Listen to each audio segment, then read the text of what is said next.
ጤና ይስጥልኝ። የዕለተ ማክሰኞ ህዳር 30 2018 ዓ.ም የዋዜማ ለቸኮለ አበይት ዜናዎችን ይዘን ቀርበናል። ከዜናዎቹ ጋር ኢዮብ ተስፋዬ ነኝ። አብራችሁን ቆዩ። ምርጫ ቦርድ የሰባተኛው አገር አቀፍ ምርጫ የድምጽ መስጫ ቀን ግንቦት 24 2018 ዓ.ም እንዲሆን መወሰኑን ዛሬ ይፋ አደረገ።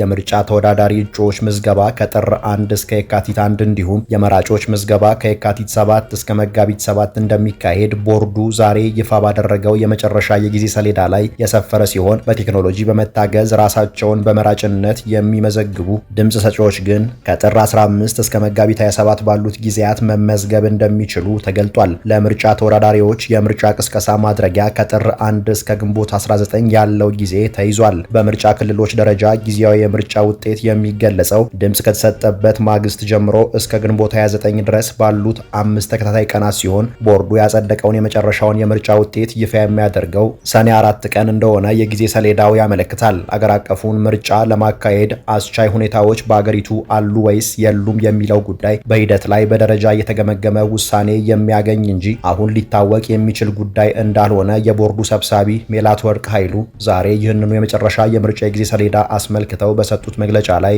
ጠቁመዋል።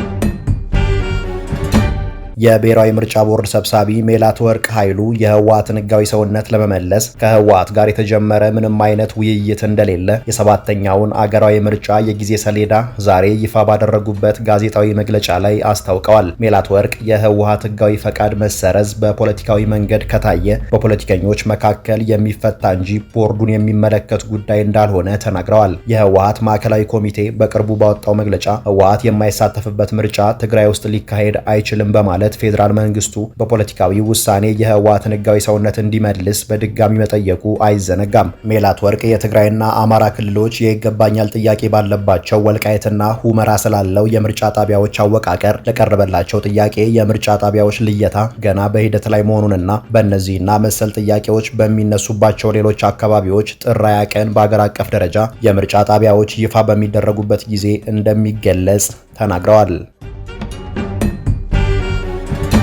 የአዲስ አበባ ከተማ አስተዳደር ትምህርት ቢሮ በመሰናዶ ወይም 11ኛና 12ኛ ክፍል በሚማሩ የመንግስትም ሆነ የግል ትምህርት ቤቶች ተማሪዎች የመማሪያ ጊዜ ሰሌዳ ላይ ከተያዘው ዓመት ጀምሮ ማሻሻያ አድርጓል። ቢሮው ማሻሻያውን ያደረገው ተማሪዎች ቀድሞ ከነበረው ከጠዋቱ 2 ሰዓት ከ30 እስከ ቀኑ 9 ሰዓት ድረስ ባለው የመማሪያ የጊዜ ሰሌዳ ላይ መሆኑን ዋዜማ ተረድታለች። በዚሁ ማሻሻያ መሰረት ሰኞ፣ ረቡዕና አርብ ከጠዋቱ 1 ሰዓት እስከ ቀን 9 ሰዓት ተኩል ድረስ፣ ማክሰኞና ሐሙስ ደግሞ ከመደበኛው የመማሪያ ጊዜ ሰሌዳ በተጨማሪ ከቀኑ 9 ሰዓት ከ30 ጀምሮ እስከ 11 ሰዓት ድረስ ትምህርት ይሰጣል። የመማሪያ ሰዓት ማሻሻያው መሰረታዊ ዓላማ ተማሪዎች ከትምህርት ውጪ በማህበራዊ መገናኛ ዘዴዎች ላይ የሚያባክኑትን ጊዜ በመቀነስ በትምህርታቸው ላይ ብቻ ትኩረት እንዲያደርጉ ለማስቻል እንደሆነ ዋዜማ ቢሮ በሰዓት ማሻሻያው ላይ ካዘጋጀው መመሪያ ላይ ተመልክታለች። ቢሮው ከአንደኛ እስከ 25ኛ ደረጃ የወጡ ተማሪዎችን ብቻ በመለየት በተመረጡ ቀናትና በተመረጡ ትምህርት ቤቶች የማጠናከሪያ ትምህርት እንዲሰጣቸው መወሰኑንም ምንጮች ለዋዜማ ገልጸዋል።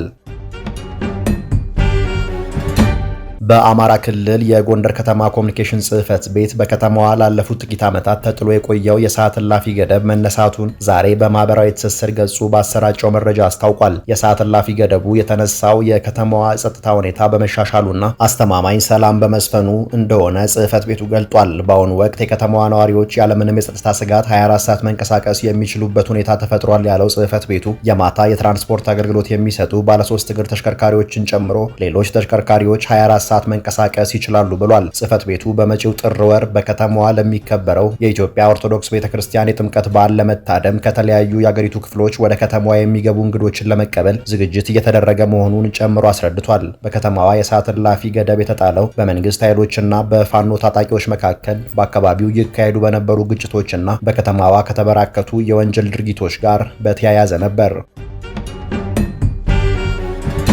ኢትዮጵያ የሱዳን ፈጥኖ ደራሽ ኃይል በምስራቃዊ ሱዳን በብሉ ናይል ግዛት በኩል በሱዳን ጦር ሰራዊት ላይ ጥቃት እንዲከፍት የማሰልጠኛ ካምፕ ፈቅዳለች በማለት የሱዳን ወታደራዊ ባለስልጣናት መናገራቸውን አልጀዚራ ዘግቧል። ይህንኑ ተከትሎ የሱዳን ጦር ሰራዊት በምስራቃዊ ሱዳን አዲስ የውጊያ ግንባር ሊከፍት ማሰቡን ዘገባው ጠቅሷል። የሱዳን ወታደራዊ ባለስልጣናት ኢትዮጵያ የፈጥኖ ደራሽ ኃይሉን በሚደግፉ ሌሎች ሀገራት በኩል ከቡድኑ ጋር ወታደራዊ ትብብር ታደርጋለች ማለታቸውንም ዘገባው አመልክቷል። በተለይ የብሉ ናይል ግዛት አዋሳኝ በሆነው ቤንሻንጉል ጉሙዝ ክልል በኩል ለፈጥኖ ደራሹ ኃይል የጦር መሳሪያ ይገባለታል በማለት የሱዳን ባለስልጣናት ክስ አሰምተዋል ተብሏል። በኢትዮጵያና ሱዳን ድንበር ይገኛል በተባለው ወታደራዊ ማሰልጠኛ ጣቢያ የፈጥኖ ደራሹ ኃይል ታጣቂዎች እንዲሁም የቡድኑ ቅጥረኛ ተዋጊዎች የሆኑ ደቡብ ሱዳናውያንና ኮሎምቢያውያን እንደሚሰለጥኑ መስማቱን አልጀዚራ በዚሁ ዘገባው ላይ ጠቅሷል።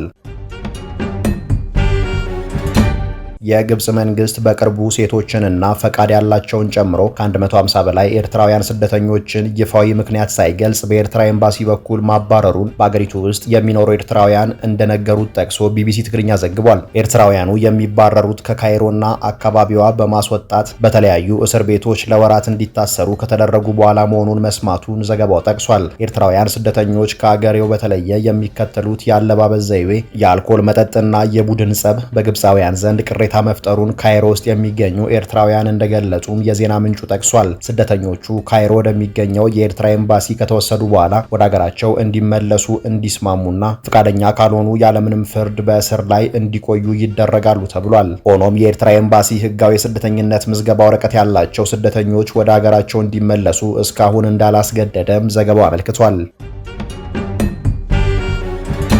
ለዕለቱ የያዝናቸው መረጃዎቻችን እነዚህ ነበሩ። ተጨማሪ የዋዜማ ዜናዎችንና መረጃዎችን ዋዜማ ሬዲዮ ብላችሁ በማህበራዊ ገጾቻችን ታገኛላችሁ። ጤና ይስጥልኝ።